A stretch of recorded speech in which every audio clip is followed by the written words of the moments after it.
रसूलुल्लाह के खिलाफ अबू जहल बोला, रसूलुल्लाह ने जवाब नहीं दिया, अपना काम करते रहे। उतबा बोला, जवाब नहीं दिया। अबू लहब बोला, जवाब नहीं दिया। कैसर किसरा बोले, जवाब नहीं दिया। मोहम्मद रसूलुल्लाह ने हमको सिखाया है, हमने दुनिया के दिलों को फतेह करना है। अरे गहरे नत्थू कह रहा हूं कि हम कोई ना पहले परवाह करते थे ना आज परवाह करने के लिए तैयार है। और हजूर अकरम सल्लल्लाहु अलैहि वसल्लम के मानने वालों को एक बात बताना चाहता हूं, ये एजाज अगर दीन ने अपनी बहुत आला तालीमात से हमें दिलवाया ना कि आज इस्लाम दुनिया की बहुत बड़ी, इस्लाम दुनिया की सबसे बड़े मज़ाहिब में एक है, तो इसमें हमारे दुश्मनों की भी हिस्सेदारी है। इस्लाम की फितरत में कुदरत ने लचक दी है, ये उतना ही उभरेगा कि जितना कि दबाओगे। इस्लाम की फितरत में है, जहां जहां इस्लाम के खिलाफ प्रचार होगा, जहां इस्लाम को बुरा कहा जाएगा, जहां इस्लाम के मानने वालों पर जुल्म होगा, उसी जमीन से इस्लाम के ताकतवर दरख्त उगेंगे ताकि इस्लाम अपनी सच्चाई की बुनियाद पर दुनिया के अंदर कायम है। तो मैं ज्यादा बातें नहीं करूंगा, बस इतना कहना चाहता हूं कि हमें अमल करना है रसूलुल्लाह सल्लल्लाहु अलैहि वसल्लम के मुताबिक। कुरान को दुनिया की कोई ताकत मिटा नहीं सकती, और कुरान पाक सिर्फ इस मुल्क के लिए नहीं है, दुनिया के जितने मुल्क हैं, जितनी रंग के लोग हैं, जितनी नस्लें हैं, जितनी जुबानें हैं, हर एक रंग और नस्ल के लोग थोड़े हो या ज्यादा, वो मोहम्मदुर रसूलुल्लाह के गुलाम हैं। कोई परवाह नहीं, ऐसे अगर 1 लाख भी अगर इकट्ठे होकर आ जाए तो रसूलुल्लाह के दीन का एक बाल भी का नहीं कर सकते। हम इस्लाम को मानने वाले, मोहम्मदुर रसूलुल्लाह को मानने वाले, हमारे इफ्कार के नजदीक दुश्मन नहीं पहुंच सकता। एक छोटा सा किस्सा सुनाता हूं, फिर बात खत्म करता हूं। मैं दिल्ली गया, अभी मेरी खाला का इंतकाल हो गया था, मेरे वालिद साहब की चचाजाद बहन थी, तो मेरे साथ कुछ गैर मुस्लिम लोग भी थे। तो जहां उनको दफनाया तो वहां जो मेरे चचा रहते हैं, उन्होंने हमें हमारी दादी की कब्र दिखाई, तो साथ में कहने लगे, बेटा ये साथ वाला सरधावा मैंने अपने लिए रखा है, बाकायदा बोर्ड लगा हुआ उनके नाम का, बंदा जिंदा है अभी।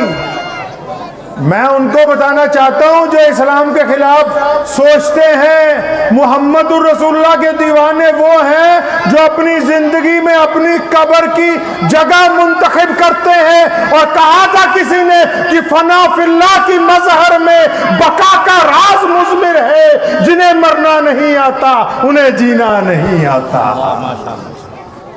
तो खैर वक्त भी हो गया है। मौलाना आस मोहम्मद साहब जब मैं आया तो मुझे कहने लगे, मौलाना पहले आप बोल लें।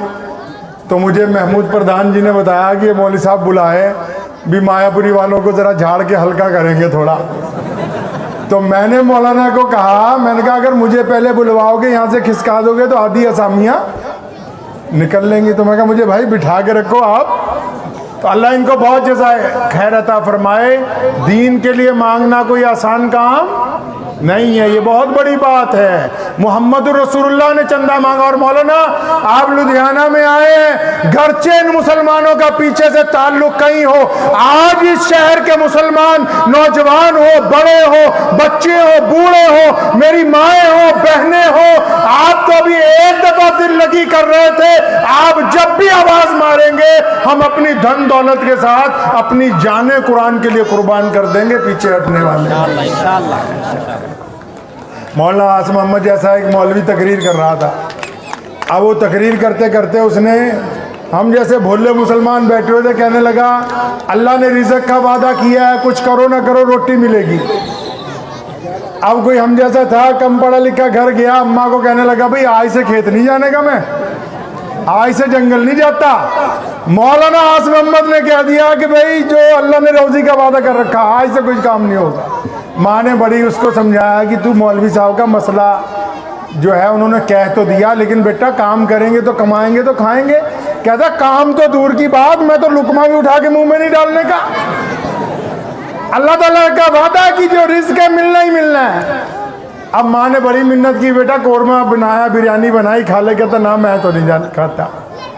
घर से निकल गया, जंगल चला गया, खेत में अपने। अब वो पीछे पीछे अम्मा जो है 15-20 पराठे बनाए, कौरमा बनाया कि बच्चा सुबह से भूखा है और इस पर दीवानगी तारी होगी भी, अल्लाह ही खिलाएगा तो खाऊंगा, ऐसे नहीं खाने का मैं। अब वो जंगल में गई तो बैठा हुआ दरख्त के नीचे, अम्मा ने बड़ी मिन्नत की कि बेटा खा ले। कहता कुछ हो जाए, मौलवी आस मोहम्मद ने कह दिया कि अल्लाह ही खिलाए, हम तो आज से टेंशन फ्री हैं, हम नहीं खाते अपने हाथ से भी। अब माँ ने बड़ी मिन्नत की, वो 1 घंटा लगी रही, वो तो घर वापस चली गई।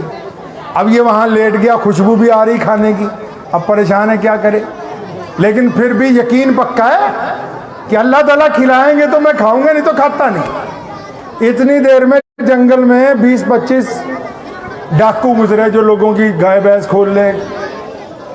अब उन्होंने जब उनको खुशबू आई खाने की, वो तो आए, वहाँ देखा कि एक लड़का सो रहा और बेहतरीन पराठे और कौरमा रखा। तो जब उन्होंने कहा खाना रखा, खा लेते हैं, तो बड़े डाकू ने कहा माँ हो सकता है ये पुलिस का मुखबर हो। अब पुलिस से बात आ गया कि मौलाना पहले तो हमारी पुलिस को दरोगा बना रहे थे 5000 रुपये वाला। अब वो जब नाराज होने लगे तो राहत इंदौरी ने कहा था ना कि सरकार चोर है, तो उस वक्त इमरजेंसी लगी हुई थी, तो पुलिस ने उन्हें पकड़ लिया। तो राहत इंदौरी साहब ने कहा अजी मैंने ये थोड़ी कहा कि हमारी सरकार चोर है, मैंने यही कहा सरकार चोर है। कहने लगा अच्छा हमें बेवकूफ़ बना रहा, हमें ना पता कौन सी सरकार चोर है। तो खैर अब वो बड़ा डाकू समझा कि ये पुलिस वालों ने कोई जुगाड़ फिट कर रखा, कोई नशे की चीज़ है, हमें खिला के बेहोश हो जाएंगे तो पकड़े जाएंगे। अब लड़के को उठाया, पूछा कौन है भाई? कहता हाँ जी मैं इसी खेत का मालिक हूँ। ये खाना किसका? कहता मेरी माँ रख गई। अब वो डाकू कहने लगे नहीं नहीं झूठ बोल रहा है, कह रहे इसमें जरूर नशा मिला रखा।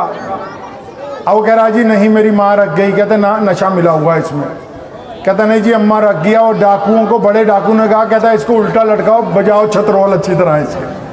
अब उन्होंने उल्टा लटका के खूब छतरोल बजाया। अब फिर कह रहे अच्छा बेटा वैसा कर, पहले तू खाएगा तो हम खाएंगे। अब वो मान नहीं रहा, पीछे से रैपट पड़ रहे फटाफट। अब इतनी पिटाई हुई कि मजबूरन खाना पड़ गया। अब वो डाकू ने कहा भी नशा तो नहीं, डाकू ने भी खा लिया। अब अगले जुमे को फिर मौलवी आस मोहम्मद की तकरीर सुनने पहुंच गया। अब जैसे ही इन्होंने कहा भी पिछले जुमे तुम्हें बताया था ना कि जब अल्लाह ताला खिलाना चाहे वो खुद ही खिलाए, बंदा कुछ भी ना करे तो रिज़्क़ का वादा अल्लाह का है। वो बीच में से उठ के खड़ा हो गया, कहता मौलवी साहब खड़ जो। कहते क्या बात हो गई भाई? कहते मसला दसिया